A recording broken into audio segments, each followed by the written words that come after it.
नमस्कार, मैं हूं कमलेश। ग्रैंड हेडलाइंस में आपका स्वागत है। खास खबरों पर चर्चा के लिए आज हमने अपने स्टूडियो में आमंत्रित किया है जाने माने समाज सेवी, व्यवसायी, भारतीय जनता पार्टी के समर्थक और वरिष्ठ पत्रकार और कोरबा से प्रकाशित सांध्य दैनिक मितान के प्रधान संपादक श्री छेदीलाल अग्रवाल जी को। भैया स्वागत है आपका कार्यक्रम में।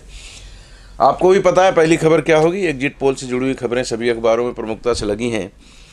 कई चैनलों ने एग्जिट पोल किया, उसके आंकड़े कल प्रस्तुत किए गए, तो उसका सबका रस निकाल करके अखबारों में अलग अलग हेडिंग से छापा है लोगों ने। एग्जिट पोल में दावा मध्य प्रदेश राजस्थान में भाजपा, छत्तीसगढ़ में कांग्रेस।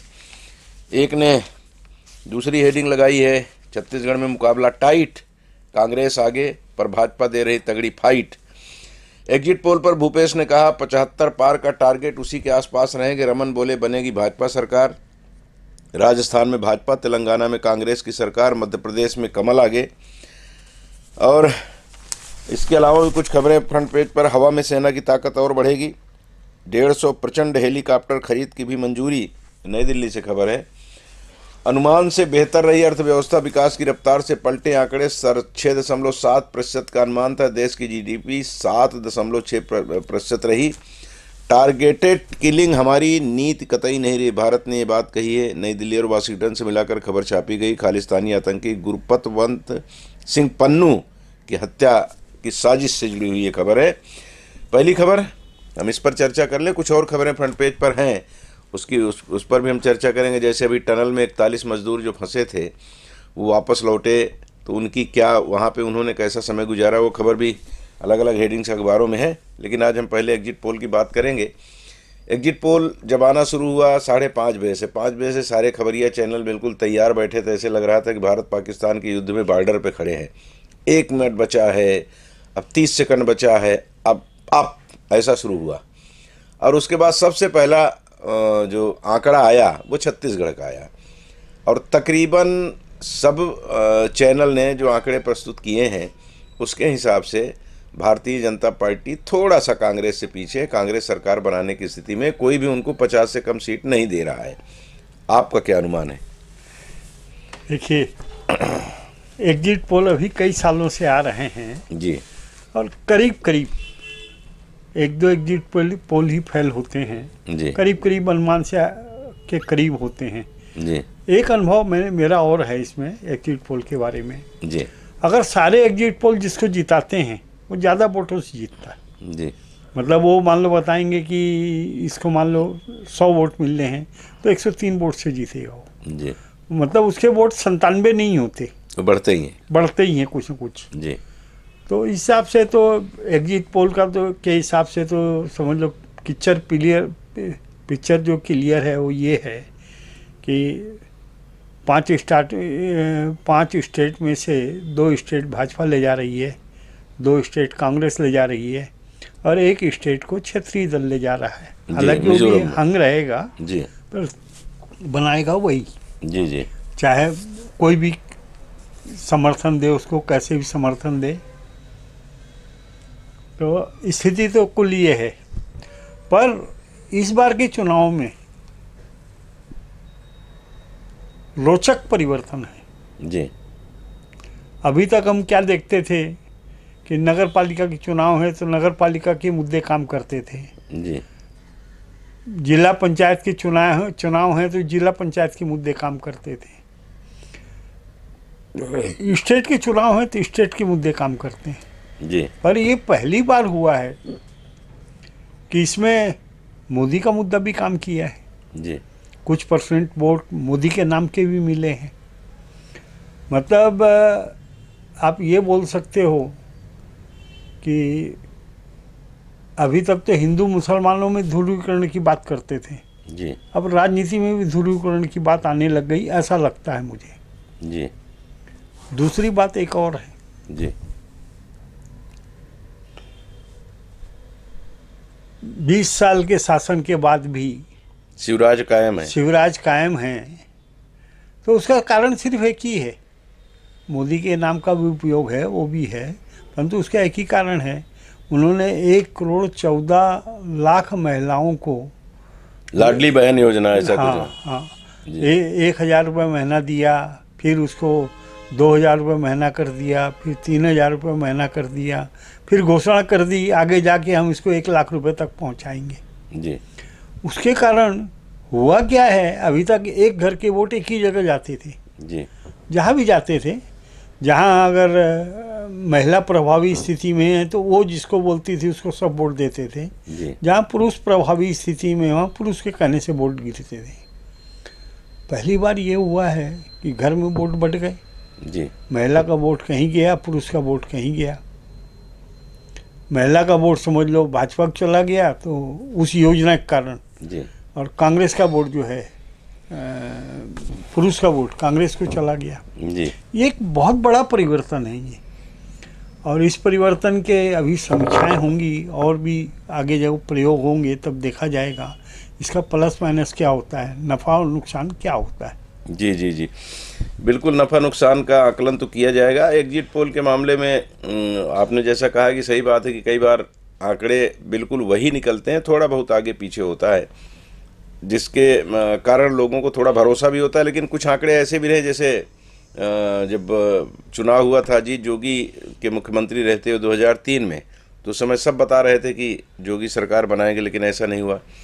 पिछली बार भारतीय जनता पार्टी की ये बुरी गति होगी ये कोई नहीं कह रहा था। एक चैनल कहा था, एक चैनल ने किसी ने कहा था कि ये बुरी गति होगी इनकी, बाकी सब सपने में भी कोई सोच नहीं रहा था इतनी दुर्गति होगी। जी, 36 उसने आज तक ने लगभग जो आंकड़े बताए थे उस समय सब बोल रहे थे कि ये तो अजीब बात करे, लेकिन उसके आंकड़े सही निकले थे।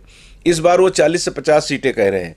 अगर हम पिछले बार का उनका अनुभव देखें या उनके आंकड़े को देखें तो उसके हिसाब से लगता है कि वो जो कह रहे हैं 40 से 50 के बीच में, तो ये सीधी सी बात है कि है तो नज़दीकी लड़ाई। और कुछ सीट ऐसी रहती है एग्जिट पोल में, उसका भी वो लोग कह भी देते हैं कि जहाँ पे 1000 से कम सीटों पे वोटों पे निर्णय होना है तो उसमें कभी भी इधर उधर हो सकता है। तो वो उसमें जी 500 के अंदर 1000 के अंदर जो हार जीत होती है ना जी, आखिरी बूथ तक उसमें परिवर्तन हो सकता है। जी जी, तो उस प्रकार की सीटें खतरे में तो रहती हैं, इधर भी जा सकती हैं इधर भी जा सकती हैं। जी जी, जैसे आप ये देख लो पिछले बार मध्य प्रदेश में 1% वोट ज़्यादा मिले भाजपा को जी, और लेकिन सीटें कम हो गई थी। 15 सीटें कम हो गई जी, 1-2 सीटें कम नहीं हुई, 15 सीटें कम हो गई जी। और पर उसके बाद भी 15 सीटों को तोड़कर उन्होंने अपनी सरकार बना ली। हाँ, 1-1.5 साल में उनको पलट दिए सब। तो अगर यहाँ भी अगर 3-4 सीट का अंतर रहेगा न तो अमित शाह का घोड़ा दौड़ेगा उड़ाने के लिए। अभी भी तो लोग बोल रहे हैं घोड़ा दौड़ जाएगा। घोड़ा दौड़ेगा उड़ाने के लिए। 48, 49, 50 के आसपास रहे तो 4-5 लोगों को 10 लोगों को तोड़ लेना उनके लिए बड़ी बात नहीं है। ऐसा कह रहे हैं, और यही वजह है शायद कि उन्होंने चार्टर प्लेन बुक कर रखा है कि जैसे दोनों ने बुक कर रखा है जी। कांग्रेस की तरफ से भी बुक है, कांग्रेस के लोग भी अपने लोगों को सुरक्षित रखने की योजना बना लिए हैं, क्योंकि उनको भी खतरा है। भाजपा को भी खतरा है क्या?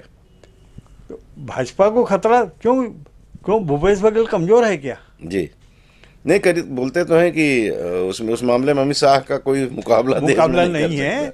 मतलब कांग्रेस के जोड़ तोड़ के जितने सारे गुण थे अमित शाह और मोदी जी में आ गए हैं जी, और कांग्रेस भूल गई है जी।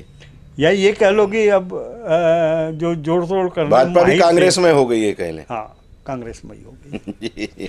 जाति की बात आपने कही तो कल मन की बात और एक और कार्यक्रम में प्रधानमंत्री नरेंद्र मोदी ने जिस तरह से 4 डिवीज़न किए कि गरीब सबसे ज़्यादा मतलब उनके लिए महत्वपूर्ण है, फिर युवा, फिर बेरोजगार, फिर महिलाएं, ऐसा उन्होंने 4 कैटेगरी बनाई। तो अभी जाति को लेकर के जो अभी विवाद चल रहा है या जो मतांतर है उसको लेकर के उत्तर प्रदेश में भी कल इस पर खूब चर्चा हुई।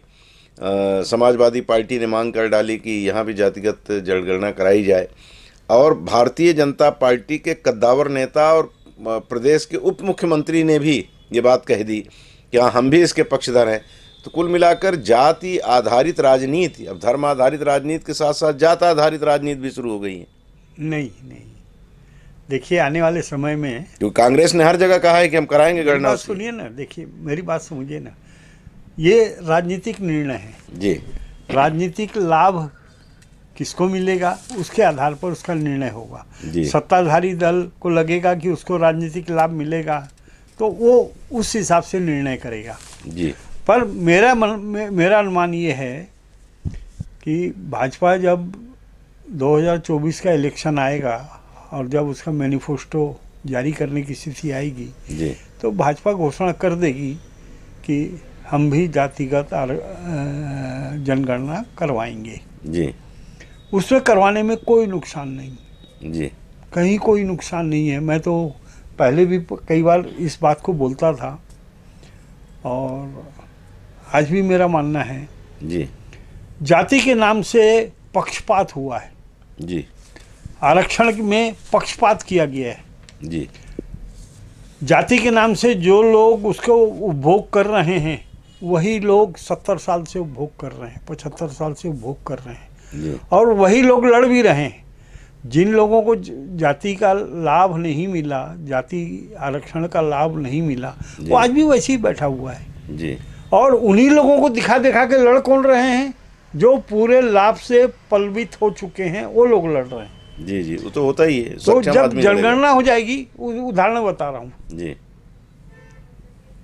हमारे समाज का राष्ट्रीय स्तर के नेता जी कांग्रेस के नेताओं के पास जाएंगे, मैं राष्ट्रीय स्तर का फलाना पदाधिकारी हूँ और हमारी जनसंख्या, अग्रवालों की जनसंख्या 14 करोड़ है, जी पूरे हिंदुस्तान में 14 करोड़ है और 14 करोड़ में से 70% वोट मेरे हाथ में है। जी मैं आह्वान करूँगा वोट उधर ही गिरेंगे। जी अब वो कभी कांग्रेस के नेता प्रभावित हो जाते हैं, कभी भाजपा के नेता प्रभावित हो जाते हैं जी और उनको राज्यसभा में भेज देते हैं। जी ये स्थिति कौमोवेश सभी जगह है, जी सभी जातियों में, सभी जातियों में है, सब जितना अपना अपना बताते हैं, अगर सभी सबको जोड़ ले तो धर्मों में 500-700 अरब पहुंच जाएंगे।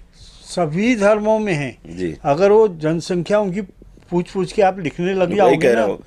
तो 500 करोड़ हो जाएगी भारत की आबादी।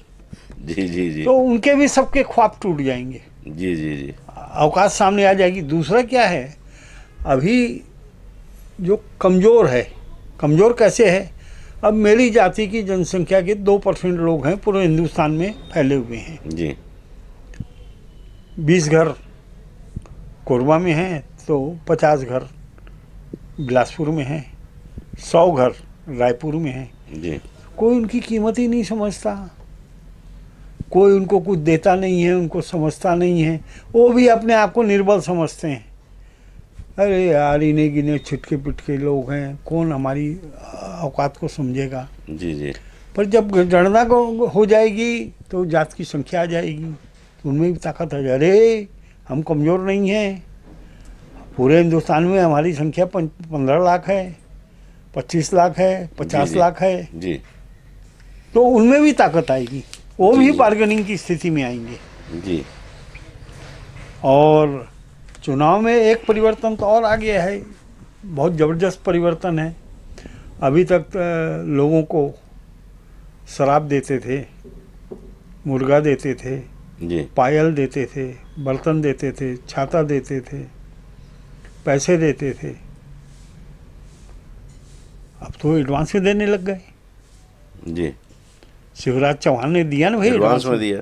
एडवांस में दिया। जी कांग्रेस दे ही रही है, जी पर कांग्रेस दे रही है उसके बाद इतना पिछड़ गई, मेरे को ताज्जुब लगता है उसमें। नहीं तो अभी बोल रहे हैं कि हमारा टारगेट 75 था। नहीं, आज भी नहीं, हम उनके टारगेट से क्या होगा, देखिए आज भी कह रहे वो हैं। उनका आधार नहीं है ना उनके पास। जी उस टारगेट का आधार होता, वो बोलता हमने भी सर्वेक्षण कराया है जी और हमने भी 6000 लोगों से पूछताछ की है, जी तो एक आधार बनता हो। ये जितने सर्वेक्षण दे रहे हैं, कोई हवा में सर्वेक्षण थोड़ी दे रहा है। जी इसमें खाली उतना ही फर्क पड़ेगा, जैसे उन्होंने आदमी भेजा, उसने मान लो भाजपा 100 आदमियों को उसको लोगों से पूछना है और 100 लोगों में 70 भाजपाइयों से पूछ दिया जी या 60 भाजपाइयों से इत्तफाकन पूछ वही दिया, मिले, वही उनकी तो संख्या थोड़ी ज्यादा सी संख्या गड़बड़ाती है वहाँ। जी जी जी और नहीं तो सम, जैसे 50 भाजपाई से पूछे, 50 कांग्रेसियों से पूछे, तो आपके पास रिजल्ट सामने आ जाएगा। जी जी या 25% इनसे पूछे और बाकी 10% में उसको, 10% में उसको, 5% दूसरे विचारधारा के लोगों से पूछे, जी रिजल्ट सामने आ जाएगा आपको। बिल्कुल। खैर है भी, कयासों के घोड़े तो जिस दिन मतदान होता है उस दिन से दौड़ने शुरू हो बस 2 जाते दिन हैं। और। अब वही 2 दिन और बचा है फिर वो कहावत है ना कि नाई भाई कितने बाल, बोले छील रहा हूँ, गिन लेना। तो 3 तारीख को तो छिला ही जाएगा दोपहर तक, 12 साढ़े 12 बजे तक तो करीब करीब दृश्य स्पष्ट होने लगता है कि कौन आगे है, कौन जीतेगा, कौन हारेगा, और लगभग आंकड़े आने लगते हैं। चलिए एक और खबर उस पर चर्चा कर लें। टनल टूटी, हौसला नहीं, 17 दिन फंसे रहे और अब छुट्टी के बाद फिर लौटेंगे। हिम्मत और हौसले को सलाम, छुट्टी के बाद फिर काम पर लौटने का संकल्प, नई दिल्ली से खबर है। सीधी सी बात है, भारत ही नहीं पूरी दुनिया में जो मानवतावादी लोग हैं वो यही प्रार्थना कर रहे थे कि 41 लोग जो उस टनल में काम करते हुए फंसे हैं वो सकुशल बाहर आएँ। और बाहर आए तो अब वो जो बात कर रहे हैं, तो हालांकि छोटा एरिया नहीं था, लगभग 2-2.5 किलोमीटर का एरिया था जहां उनको पूरा घूमने टहलने की, और अगर ध्यान न रहे, उनको बताया न जाए तो एक दुनिया वहां बच सकती है। वहाँ वो लोग ताश भी खेल रहे थे, वहाँ आपस में मस्ती भी कर रहे थे, एक दूसरे को खिला रहे थे, मतलब आपस में प्रेम बनाए रखते हुए उन्होंने समय पास कर लिया और अंततः यमराज के जबड़े से खींच करके उनको बाहर लाया गया। सीधी सी बात है कि इनके हौसले को सलाम तो कर रहा है देश, और हौसला तो था, नहीं तो बंदिश बड़ी खतरनाक चीज़ है कि आपको इस कमरे में रहना है बोल दिया जाए तो आदमी पगला जाता है, वैसे रह लेगा। उदाहरण बता रहा हूँ, एक उदाहरण बता रहा हूँ। पुलिस इस प्रयोग को बहुत करती जी। साहब बुलाए हैं आपको, एक अच्छे भले आदमी को जी। पुलिस वाले ले गए पकड़ के, कहाँ हैं साहब, आ रहे हैं, बैठिए। बीच बीच में चाय भी पूछेंगे, पानी भी पूछेंगे, आ रहे हैं ना साहब, बैठिए ना, ठीक है ना, मैं थोड़ी देर बाद, है चुपचाप बैठिए, तनाव में ज़्यादा उठा पटक करोगे तो अंदर कमरे में बैठा दूंगा। वो सोचेगा साला मामला क्या है, मेरे साथ हो क्या गया, मैंने क्या अपराध कर दिया। और उसको वो साहब आएगा ही नहीं, आएगा भी तो चला जाएगा, टेलीफोन से ही बात करके काम करता रहेगा, आएगा ही नहीं। साहब आए क्या, नहीं आए हैं, मेरे को घर जाना है, चुपचाप बैठ जाओ, जब तक साहब से मुलाकात नहीं होगी आप घर नहीं जाओगे, चुपचाप बैठ जाओ। वो 2 घंटे में तो टट्टी पेशाब कर देता है वो। तो ये वही हाल है, बंदिश बर्दाश्त नहीं करता आदमी, सवाल ही नहीं होता जी। चाहे वो घर की भी बंदी, घर में भी डॉक्टर बोल देता है ना, घर में रहना सजा, वैसे रह लेगा, लेकिन रहना है बोल दो तो नहीं, तो बड़ा कठिन हो जाता है। और बिस्तर पे ही रहना है बोल दो तो और मुश्किल है, टाइम पास नहीं हो रहा है, कर करके वो जो है ना बीबी को परेशान कर देगा, बच्चों को परेशान कर देगा। जी जी जी। लेकिन इनसे जुड़े हुए जो परिवार हैं, जो 41 लोग थे, उनकी बीच बीच में खबरें आ रही है चैनलों में और अखबारों में, और जिस तरह का वर्णन होता है, वाकई जिन लोगों ने उन्हें बचाया है, विशेष करके वो रेट माइनर्स क्या कहा गया उनको, जो बंदिश है उस पे जी, उसको अवैध करार कर दे दिया गया है, और वही लोग आके बचा गए, वही लोग बचाए हैं जी। मतलब हमारी पुरानी चोरी करने की जो संस्कृति रही वो भी कभी कभी बड़ी सेंधमारी जो करते हैं वही लोग हैं जी जी। हो सकता है कहीं न कहीं इनके ऊपर में अपराध भी हो। नहीं, इनके बारे में तो ये बताया गया था, मैं कहीं पढ़ रहा था कि ये मिजोरम उस साइड में जहाँ कोयला कम है, तो वो छोटी सी जगह में कोयला खोदने का काम वो लोग करते थे। मतलब उसमें आप पूरा खड़ा नहीं हो सकते, झुक करके आपको कोयला खोदना है और निकालना है, तो वो काम ये लोग करते थे। अब वो खदानें उस तरह की बंद हो गई, अब थोड़ा विस्तार हो गया उसका, नहीं वो तो लोग दूसरे कामों में लगे हुए हैं। खदान के तरीके को जी, खोदने की इस तरीके को अवैध घोषित किया गया, इसलिए वो खदानें बंद हुई। जी जी जी।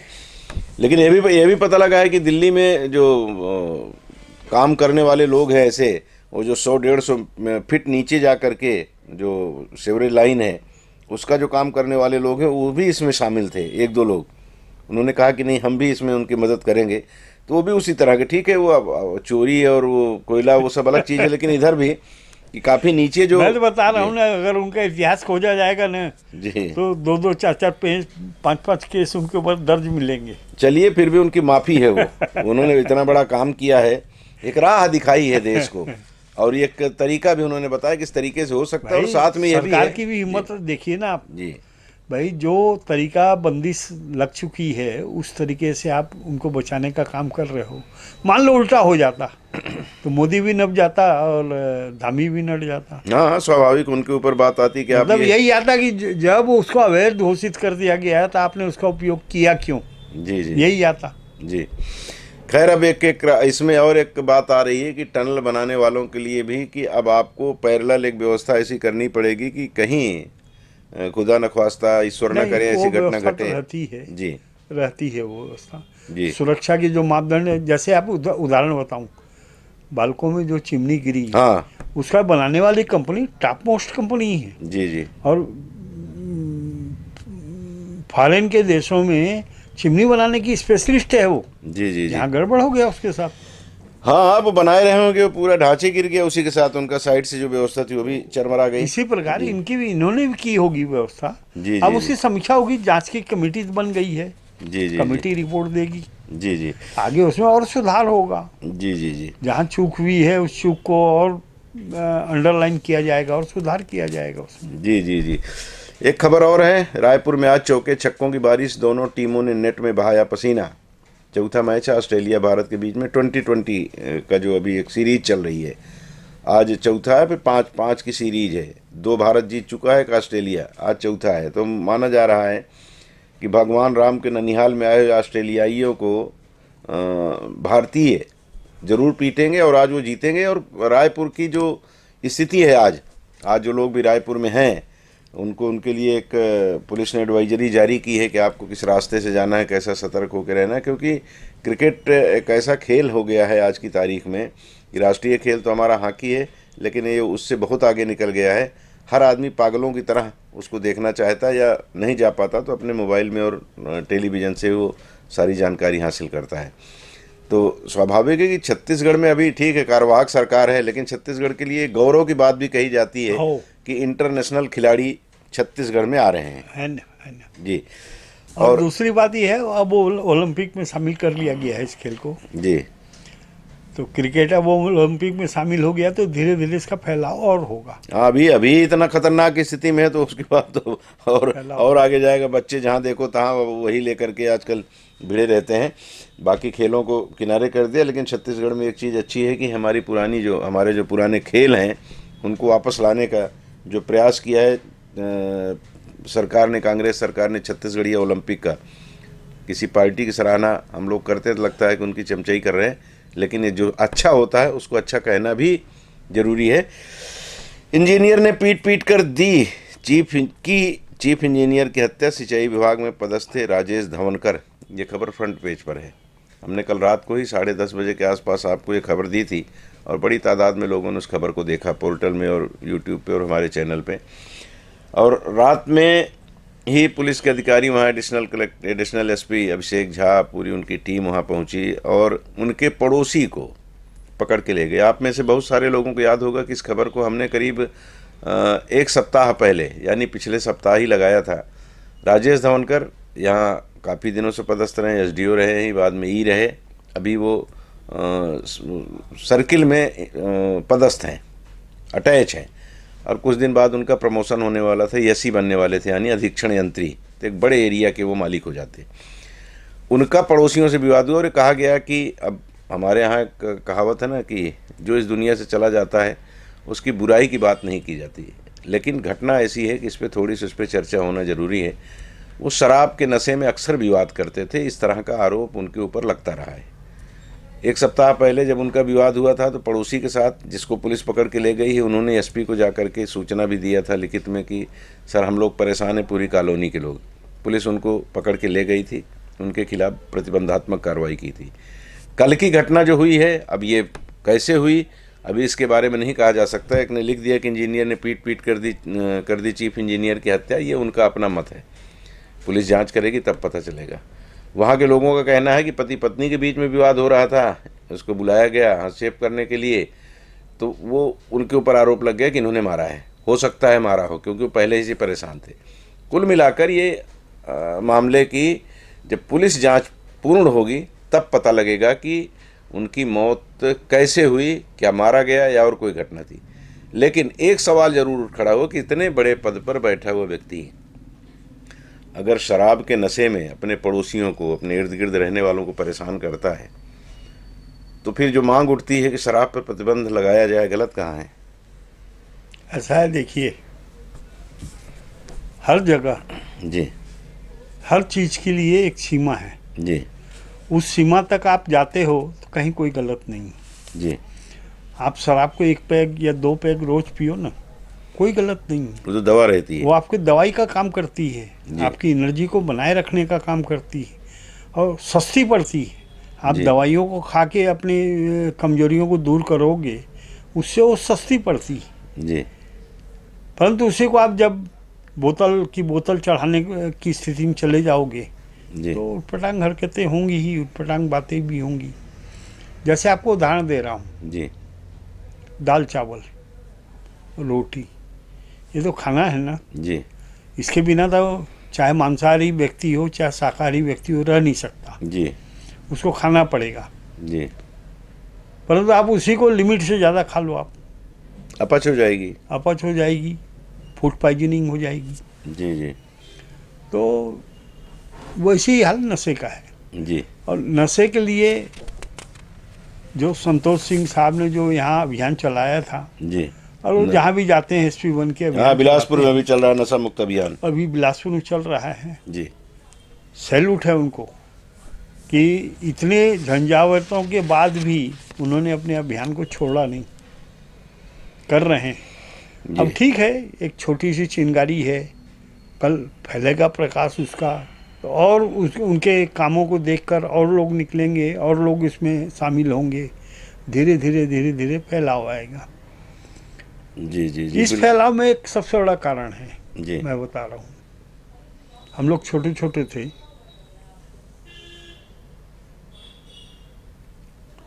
तो जैसे मोहल्ले में मान लो किसी को 2-4 लोगों को दारू पार्टी करनी हो तो उनको दारू मिलती नहीं थी। जी।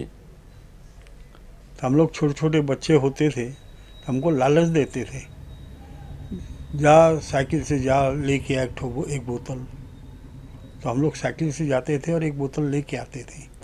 अब वो हमको कुछ लालच देते थे, खाने पीने का लालच देते थे, पैसे देते थे। जी। उसके कारण ये होता था कि नए पीने वाले कम तैयार होते थे। जी। परंतु आज तो सहज उपलब्ध है, मोहल्ले में दारू उपलब्ध है, सहज उपलब्ध है। आप ये समझो ना, 20,000 करोड़ इनकम हो गई दारू से। जी। जी। जी। 20,000 करोड़, अब सरकार भी उस लालच को छोड़ नहीं पाएगी। जी। 20,000 करोड़ मायने रखता है। तो दिक्कत तो है, तालमेल बैठाना पड़ेगा। अगर आपको स्वस्थ जीवन जीना है, शांति का जीवन जीना है, तरक्की के साथ वाला जीवन जीना है, तो आपको अपना परिवर्तन लाना पड़ेगा और हर चीज़ को लिमिट में लाना पड़ेगा। बिल्कुल बिल्कुल, लिमिट से बाहर जाएंगे आपके व्यवहार में कोई एबनॉर्मल कोई चीज़ है जी, तो उसमें भी आपको सुधार करना पड़ेगा। उसको आप नेगलेक्ट नहीं कर सकते, आप उसको बिल्कुल नहीं कर सकते। और शराब की बात तो इतनी अब ऐसी है, सर्वव्यापी हो गई है कि कोरोना काल में जब आदमी बाहर निकलते समय सोचता था कि पीछे अपने पृष्ठभाग में हाथ लगाता था कि कहीं लठ न पड़ जाए, या लौटता था तो पड़ गई रहती थी।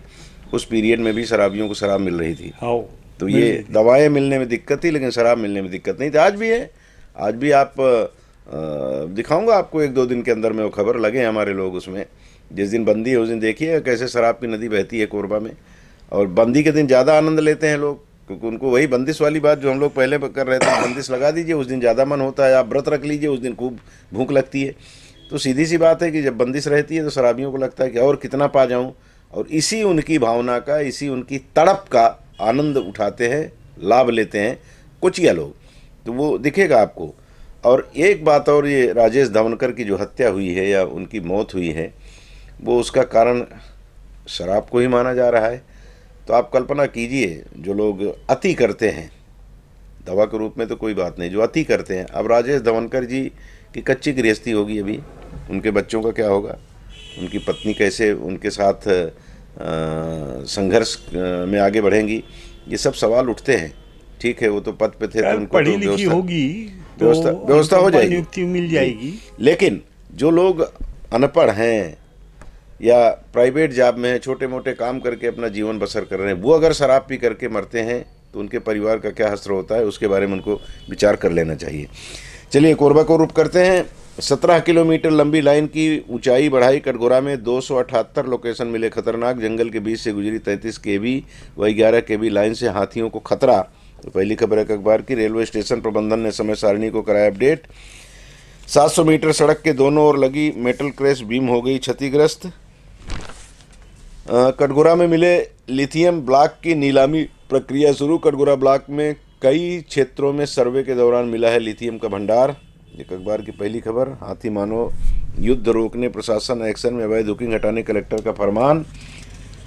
रक्तदान का ऐसा जज्बा, वनांचल क्षेत्र से पहुंचे युवा की एनसीसी कैडेट ने 1 साल में चौथी बार किया महादान। और इसके अलावा कल जो कुछ होना है परसों 3 दिसंबर को, उससे जुड़ी खबर है। तीसरी आंख की निगरानी में होगी मतगणना। मोबाइल, घड़ी, पेन, बैन 3 लेयर में होगी मतगणना स्थल पर सुरक्षा व्यवस्था। मतगणना प्रक्रिया की दी गई जानकारी। सारे लोग वहां कल बुलाए गए थे। मंदिर का ताला तोड़कर दान पेटी की चोरी, जांच में जुटी पुलिस। कटघोरा की खबर है। मतगणना के दिन रिजदी मार्ग पर वाहन प्रतिबंधित। बालू सटका में 9 एकड़ भूमि को बनाया गया है पार्किंग स्थल। अब हम आज बात कर लें 3 दिसंबर को जो व्यवस्था होगी हमारे आपके वहाँ जाने की। आम आदमी नहीं जा सकता, क्योंकि आम आदमी अगर वहाँ जाएगा तो वहाँ की सारी व्यवस्था चकनाचूर हो जाती है। हमारी बिरादरी के लोग जाएंगे, वो अभिकर्ता जो प्रत्याशियों की तरफ से बनाए गए एजेंट जिनको कहा जाता है वो जाएंगे। मतगणना कराने वाले अधिकारी कर्मचारी अंदर प्रवेश कर पाएंगे। सुरक्षाकर्मी जो हैं वो प्रवेश करेंगे। अभी 2 दिन पहले मैं भी वहाँ गया था और जाने का एकमात्र उद्देश्य था कि वहाँ की व्यवस्था देखना चाहते थे, खबर के लिए भी, और हमको लाइव करना है उस कार्यक्रम को। सुबह 8 बजे से हमारा प्रयास होगा कि हम आपको वहीं से बैठे बैठे अपडेट करते रहें। इसके लिए हम वहाँ गए थे। वहाँ की जो व्यवस्था है, इस बार मीडिया को ज़रा दूर कर दिया गया है। पहले तो अंदर ही कमरे में 2 कमरे में, एक में इलेक्ट्रॉनिक, एक में प्रिंट मीडिया के लिए व्यवस्था की गई थी। लेकिन इस बार ऐसा बताया जा रहा है कि चुनाव आयोग के निर्देश पर बिल्डिंग के बाहर मीडिया के लोगों को रखा जा रहा है। अब पता नहीं हम लोगों से क्या खतरा था, लेकिन अभी उनकी अपनी व्यवस्था, उस पर बहुत टिप्पणी नहीं करेंगे। उस दिन जो रहेगा उसके आधार पर बात होगी। थोड़ा कष्ट तो होता है कि हमारे ऊपर भी कहीं अविश्वास होता है, जबकि मतगणना स्थल पर जाने के लिए हमको निर्वाचन आयोग से परिचय पत्र प्राप्त होता है, अनुमति पत्र प्राप्त होता है, अनुमति मिलती है कि आप अंदर जाएंगे। बावजूद इसके ठीक है, उनकी अपनी व्यवस्था है। अब रिजदी से गाड़ियों को रोक दिया जाएगा। आप अगर इधर से जाना चाहते हैं रिजदी होकर के, तो आप ये मानिए कि रिजदी से वहाँ तक आपको पैदल चलना पड़ेगा और लगभग 3 किलोमीटर होगा, 3-3.5 किलोमीटर। तो हमारे जैसा आदमी तो नहीं जा सकता। और एक रास्ता उन्होंने दिया है दादर के बगल से उस तरफ से भालू सटका होकर के, तो वहाँ पार्किंग की व्यवस्था की गई है। कुल मिलाकर प्रशासन का, निर्वाचन विभाग का ये शायद उनका नज़रिया है कि आम आदमी जितना दूर रहेगा उतनी आसानी से हम मतगणना कर पाएंगे। आप भी कई वर्ष से जा रहे हैं मतगणना केंद्र पे, पत्रकार की हैसियत से भी, और कभी हो सकता है प्रत्याशी की तरफ से भी गए हैं। ये व्यवस्था धीरे धीरे जितना टाइट कर रहे हैं लोग, जहाँ टाइट होना चाहिए वहाँ नहीं होते और यहाँ टाइट करते। अब ऐसा है, इसमें पेन को बैन किए हैं। पेन के बिना पत्रकार करेगा क्या? जी भाई, पेन के बिना जो वो जा रहा है, गणक जा रहा है, पार्टी की तरफ से गणना करने जा रहा है, वहाँ देंगे क्या? वो देंगे। अच्छा, वो कह रहे हैं हम देंगे। आप अपनी नहीं ले जा सकते। हाँ। वहाँ की पेन उपयोग करोगे जी। चलो, ये मान के चलना चाहिए। देखिए, बहुत सारी बातें हैं। अब वो एसी के कमरे में बैठकर सारी योजनाएं बनती हैं, सारे नियम कानून बनते हैं जी। अभी जो अधिकारी आया होगा उसको ठीक लगा होगा, बना दिए इस नियम कानून को। और जब इधर से सब रिपोर्टिंग जाएगी तो फिर उसमें सुधार करेंगे। नहीं, सुधार क्या, तब तक तो कष्ट झेल लेंगे लोग। ये हो जाएगा अगले फिर किसी काउंटिंग में, फिर सुधार दिखेगा जी। जबकि सही ये है कि मीडिया के लोग जब वहाँ होते हैं तो लोगों को उत्सुकता शांत करने के लिए वो बाहर खबरें उनकी आ जाती हैं। लोग घरों में बैठे बैठे जब सूचना प्राप्त कर लेते हैं, पा जाते हैं सूचना, तो वो वहाँ तक नहीं जाते। लेकिन अब आप उनको कोई जानकारी ढंग से उपलब्ध कराने के लिए जो लोग इसके लिए जिम्मेदार हैं, जिन लोगों ने दायित्व लिया हुआ है, उनको भी उससे वंचित करते हैं। तो सीधी सी बात है कि भाई लोगों को उत्सुकता बढ़ेगी और उसके आसपास वो घूमने की, वहाँ जाने की कोशिश करेंगे, तो वो कहीं ना कहीं फिर थोड़ी सी स्थिति खराब होती है। और फिर आदमी चोरी छिपे घुसता है जी। चोरी छिपे घुसेगा तो वो अवैध हो गया जी, तो कुछ न कुछ गड़बड़ी ही करेगा ना। जी जी, तो उसको बाकी चीज़ों का मालूम है नहीं कहाँ क्या है। गड़बड़ी करेगा वो। अब इसमें ये होता है कि जब मतगणना शुरू होती है तो जो एजेंट होते हैं वो जितना उनके पास जानकारी होती है, फिर उनके ऊपर प्रत्याशी अपनी तरफ से व्यवस्था किए रहते हैं कि सबका कलेक्ट करके एक के पास रहता है। जो प्रत्याशी दमदार होता है जी, तो जो टेबलाइजेशन प्रशासन कराता है, ठीक वैसे ही टेबलाइजेशन उसके पास भी होता उनके वाले से पहले ये कर लेते हैं। हाँ, और पहले कर लेते हैं और फिर आक्रमण करते हैं। नहीं, इतना फर्क कैसे है जी? 10-20 वोट का फर्क तो हो सकता है, इतना फर्क नहीं हो सकता, ये हमने करा रखी है जी। तो वो लोग, उन लोगों से फिर हमारे बिरादरी के लोग जानकारी ले लेते हैं और वो जानकारी बाहर आ जाती है। अब निर्वाचन अधिकारियों के पास से होते हुए जिला निर्वाचन अधिकारी के पास जब तक वो जानकारी पहुंचती है तब तक टेबलाइजेशन जब तक नहीं होगा, जब तक जिला निर्वाचन अधिकारी हाँ, बताएगा नहीं। पूरी जांच करने के बाद घोषित करते हैं, उसमें टाइम लगता है, कम से कम से 1 से 1.5 घंटा लेट होगा। तो वो जानकारी तब तक तो लोगों के सब्र का बांध बड़ा मुश्किल होता है बचाए रखना ना। तो वो काम हम लोग कर लेते हैं, तो उससे अब आप सब चीज़ से वंचित कर देते हैं तो थोड़ी सी सुविधा होती है। लेकिन हो सकता है ये नियम बनाया गया हो, आयोग ने ये निर्देश दिया हो, केंद्रीय चुनाव आयोग ने, तो जी, ये चुनाव आयोग के निर्देश के बिना तो ये लोग आगे बढ़ ही नहीं सकते जी। अभी एक जगह कहीं उसने पोस्टल बैलेट को काउंटिंग करा दिया था तो उसको सस्पेंड किए जी। बिना इजाज़त के तुमने पोस्टल बैलेट को कैसे काउंटिंग करा दिया? जी जी। और पोस्टल बैलेट भी प्रत्याशी के प्रतिनिधि के सामने काउंट होता है। जी जी। तो है। जी जी जी। तो कुल मिलाकर के कुछ अच्छा करने की नीयत से ही किया जाता है, लेकिन जो असुविधाएं होती हैं उन असुविधाओं पर भी जो स्थानीय प्रशासक हैं, स्थानीय जिम्मेदार लोग हैं, उनको भी थोड़ा सा जो हो सकता है वो व्यवस्था अगर रहेगी तो फिर लोगों को थोड़ा सा, क्योंकि ये लोकतंत्र का महोत्सव है, इसको महोत्सव के रूप में टेंशन ना हो, तनाव ना हो, जो जीतेगा वो भी हमारा होगा, जो हारेगा वो भी हमारा होगा, इस भाव से हम लोग जीते हैं। लोग जी, पत्रकार लोग तो मिठाई खाते ही खाते हैं। हाँ, चाहे कोई जीते कोई हारे। हाँ, चाहे बर हो चाहे कन्या। हाँ, मतलब जो जीतता है मिठाई खिलाता है और खाते भी हैं। और बाकी लोगों के लिए भी वही रहता है, बाकी लोग भी 2-4 दिन उनको कष्ट रहता है कि भाई हमारा वाला हारा, हमारा वाला जीता, कोई खुशी व्यक्त करेगा, कोई उसके बाद फिर सामान्य जीवन हो जाता है। फिर 5 साल चूंकि हमको एक ही शहर में रहना है, एक ही प्रदेश में रहना है, एक ही देश में रहना है, तो फिर ये सब चीज़ें, ये होता है कि चलो ये लोकतंत्र का एक हिस्सा है महत्वपूर्ण, तो इसमें हो गया जो कुछ होना है तो उसको आनंद से लिया जाए। तो आनंद से लेने के लिए ज़रूरी है कि प्रशासन भी थोड़ा सा लोगों की मदद करे और व्यवस्था ऐसी हो जाए कि लोगों को परेशानी ना हो। कटघोरा में मिले लिथियम ब्लॉक की नीलामी प्रक्रिया शुरू। अब नीलामी की प्रक्रिया शुरू कल से परसों से आ रहा है, लेकिन अभी तक ये नहीं पता लगा कि मिला किसको। नहीं, सुनिए ना, उसकी एक लंबी प्रक्रिया है जी। उस प्रक्रिया को पूरा होने में कम से कम 1 महीना लगेगा जी। नहीं मालूम, अपन तो ये मानते हैं नीलामी शुरू हुई तो जल्दी निपट जाना चाहिए। नहीं जी, उसकी एक लंबी चौड़ी प्रक्रिया है जी। अच्छा, कई क्षेत्रों में वो जानकारी देना पड़ता होगा, उसकी कई क्षेत्रों में है, फिर वो सेंसन होता है जी। नीलामी हो गया मतलब वो फाइनल नहीं हो गया जी, वो सेंसन होता है, उसके बाद घोषणा होती है उसकी जी जी जी। तो उसकी प्रक्रिया में कई बार 1 महीने तक का समय लग जाता है। हाँ ठीक है, लेकिन सबसे महत्वपूर्ण बात यह है कि हमारे ज़िले में लिथियम मिल रहा है जो बैटरी बनाने के काम आता है। आजकल इलेक्ट्रॉनिक व्हीकल की संख्या बढ़ती जा रही है और हमको चीन से लिथियम लाना पड़ता है वो बैटरी बनाने के लिए। बहुत महंगा आइटम है। हाँ, तो अब ये अगर हमारे यहाँ मिल रहा है और जम्मू कश्मीर में भी मिल रहा है, ऐसा पता लगा है कि बड़ा भंडार वहाँ भी है, 3 जगह मिला है, तो इससे हमारा देश आत्मनिर्भर होगा। तो इतना बड़ा भंडार मिला है जी कि पूछो मत। तो कुल मिला के सतह पे रखा हुआ है, जैसे कटघोरा में सतह पे रखा हुआ है ना जी, मतलब तालाब है और तालाब के किनारे किनारे जो पत्थर हैं जी, मतलब ये बोल सकते हो कि लिथियम की खदान को ही खोदकर तालाब बनाया गया है जी जी जी जी। मतलब थोड़ा सा हटाइए मिट्टी और जो कुछ होगा और उसके बाद आप लिथियम निकालिए जी।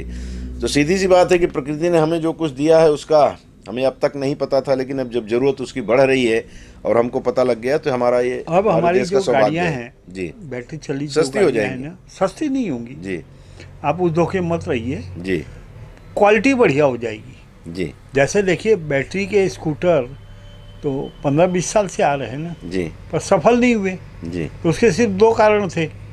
बैटरी को चार्ज करने में समय लगता था जी, उतना समय एडजस्ट नहीं कर सकते थे, जी। तो चलती कम देर थी। जैसे आपने 8 घंटे चार्ज किया, और मुश्किल से 1-1.5 घंटा 2 घंटा चलेगी बैटरी। जी। तीसरा उसमें जो माइनस पॉइंट था, स्पीड नहीं थी। जी।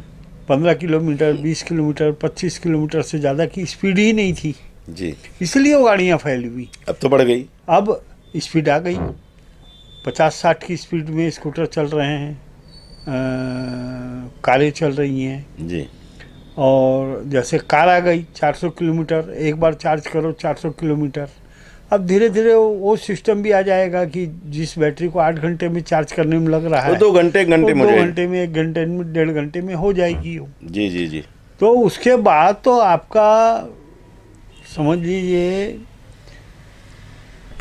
वाहन का खर्चा, जी। यात्री का खर्चा बहुत कम हो जाएगा। और हमारी विदेशी मुद्रा भी बचेगी। हाँ, जब विदेशी इसको मुद्रा खरीदने में बचेगी, हम पेट्रोलियम पदार्थ कम खरीदने के नहीं लिए है जो ना, खर्च करते हैं। 57,000 रुपये 1 किलो की कीमत है। जी। जी। जी। लिथियम की कीमत, जी। 1 किलो की कीमत 57,000। नहीं, वैसे भी हम जो पेट्रोलियम पदार्थ बाहर से जो मंगा रहे हैं, पेट्रोल डीजल जो हम कंजम्पशन कर रहे हैं, जो हम खर्च कर रहे हैं, वो जब हम वहाँ से हमारा मंगाने का क्रम जरा कम होगा या बंद हो जाएगा, तो सीधी सी बात है कि हमारा विदेशी मुद्रा का भंडार जो बढ़ेगा। अभी तो हमें काफ़ी महंगा पड़ता है वहाँ से लाना।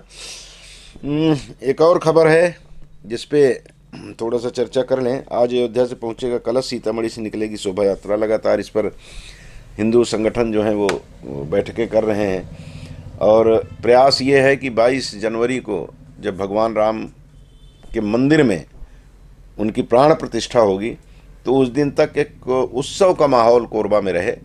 इसको लेकर के जो सनातनी हैं या हिंदूवादी संगठन हैं, वो सब बैठक करके उसकी योजना पर काम कर रहे हैं। तो उसी के तहत आज ये बताया जा रहा है कि अयोध्या से पहुँचेगा कलश सीतामढ़ी, और वहाँ से उसको एक शोभा यात्रा के रूप में लेके निकलेंगे, और गायत्री मंदिर में उसको रखा जाएगा, CSEB चौक के समीप जो गायत्री मंदिर है। और फिर उसका कई सोपान है उसके, फिर धीरे धीरे वो लोगों तक पहुँचेगा। जो उसमें अक्षत आया है, अक्षत की संख्या यहाँ और बढ़ाई जाएगी उसमें मिला के, और फिर हर घर को न्योता जाएगा कि आप भी भगवान राम की प्राण प्रतिष्ठा में घर में बैठे बैठे ही शामिल होइए, और उसके ये तरीके हैं कि आप कीर्तन करिए और जो भी है। तो ये इसको हो सकता है अभी नहीं, कुछ दिन बाद इस पर चर्चा शुरू हो कि इसका भी भारतीय जनता पार्टी ने राजनीतिकरण कर दिया। राजनीतिकरण, तूफान आ रहा है। जी। मतलब ऐसा तूफान आ रहा है कि सारे विरोधी पस्त हो जाएंगे। जी। मतलब ये समझिए कि 24 के चुनाव के पहले पूरा हिंदुस्तान राममय हो जाएगा। जी। पूरा हिंदुस्तान, मतलब खाली 2-4 शहर, 2-4 प्रांत ही नहीं होंगे, पूरा हिंदुस्तान राममय हो जाएगा। जी। मतलब एक तूफान आ रहा है, समझ लो ये तूफान की शुरुआत है ये। मतलब सारे मसाइल जो हैं, जो समस्याएं हैं, वो किनारे, धर्म पहले। धर्म पहले, राम पहले। जी। राम को मतलब हर भारतीय के लिए गौरव का विषय बनाना है। जी। तो गौरव का विषय बनाना है तो ऐसे ही तरीके से वो बनता है। अब उसके बाद आप देखिए ना, जब राम की वहाँ मूर्ति स्थापित होगी, जी। और जब रामनवमी के दिन उसका तिलक होगा, रोज दोपहर को 12 बजे उसका तिलक होगा, जी। सूर्य की किरणों से तिलक होगा, क्या महिमा रहेगी, जी। आप कल्पना ही नहीं कर सकते। नहीं, तो ये तो जो सनातनी है उनके लिए हो गया, लेकिन सभी सनातनी हो जाएंगे। जी। मतलब कोई मुसलमान नहीं रहेगा, कोई ईसाई नहीं रहेगा, कोई बौद्ध नहीं रहेगा, कोई सिख नहीं रहेगा, सभी सनातनी हो जाएंगे। जी, ऐसा लगता है आएगा वो दिन। हाँ, आएगा। तब तो फिर भारत मोदी है तो मुमकिन है। जी। मतलब आप भी मोदी जी के मोदी का जी प्रशंसक हूँ। भाजपा से मैं अभी नाराज हूँ जी। ये अलग बात है। भाजपा में कुछ टुच्चे नेता आ गए हैं, जी। स्वार्थी नेता आ गए हैं, जो भाजपा की नीतियों के, अपने स्वार्थ के कारण नीतियों को ही तोड़ देते हैं।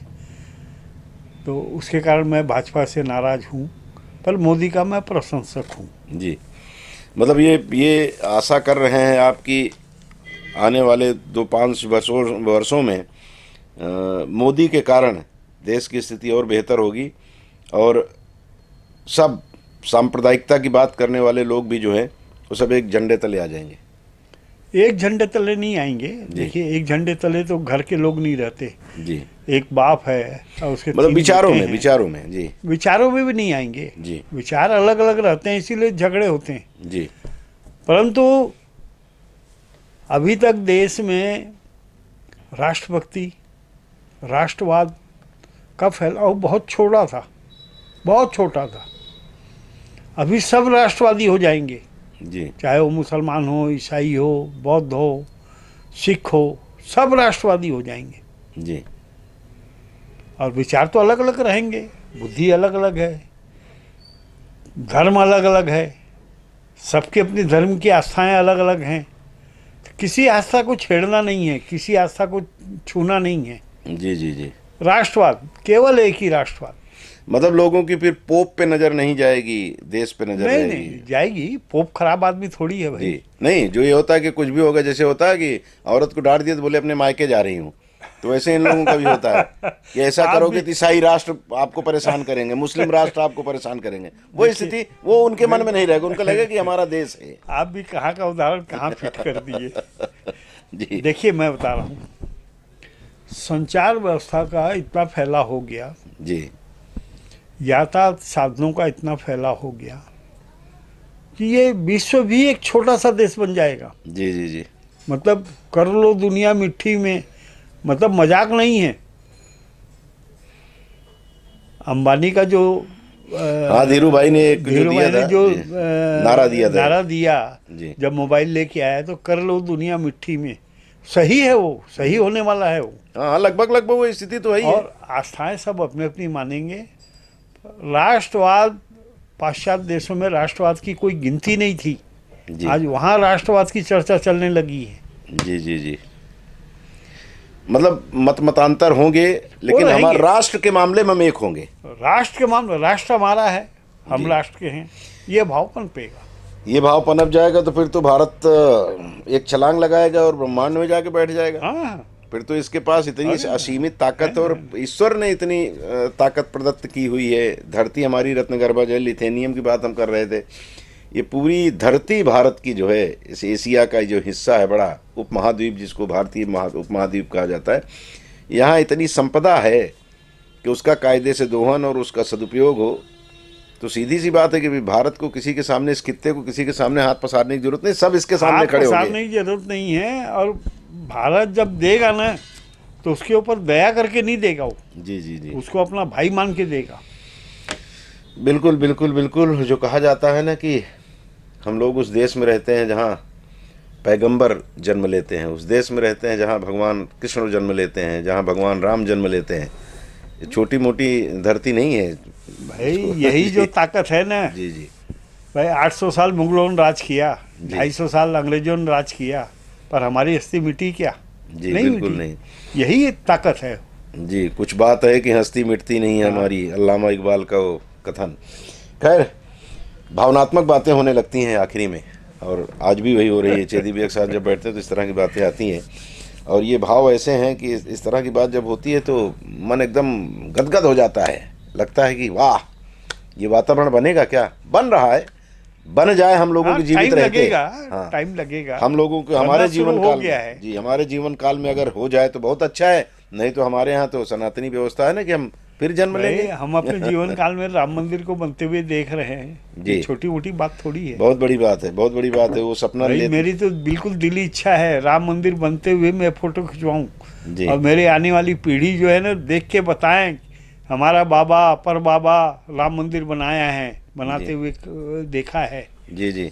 मैं तो देख आया हूँ मैं तो देख आया। अभी 2 महीने पहले दर्शन करने गया तो देखा हमने कि कैसे वहाँ पे काम चल रहा है, तो आंखों में बसा हुआ है वो। लेकिन उसी ठीक कहा आपने, फ़ोटो नहीं खिंचवाया। वो गलती हो गई कि बच्चे देखते उसको। खैर, 500 साढ़े 500 साल के संघर्ष के बाद वो दिन आ रहा है, जिसको देखने की आस लिए पता नहीं कितनी आंखें बंद हो गईं। और सही बात आपने कहा कि हम सौभाग्यशाली हैं कि कुर्बानी उन्होंने दी, और अच्छे दिन देखने का अवसर हमको प्राप्त हो रहा है, हमारी आंखों को प्राप्त हो रहा है। तो आज समापन इसी बात से करेंगे कि राष्ट्र प्रथम, इस भाव से जिस दिन हम सारे लोग जीना शुरू कर देंगे, तो कल्पना कीजिए कि कितना सुंदर देश होगा। इसी कल्पना में आज दिन गुजारिए। चलिए, हेडलाइंस को यहीं विराम। बहुत बहुत शुक्रिया आपको कार्यक्रम देखने का।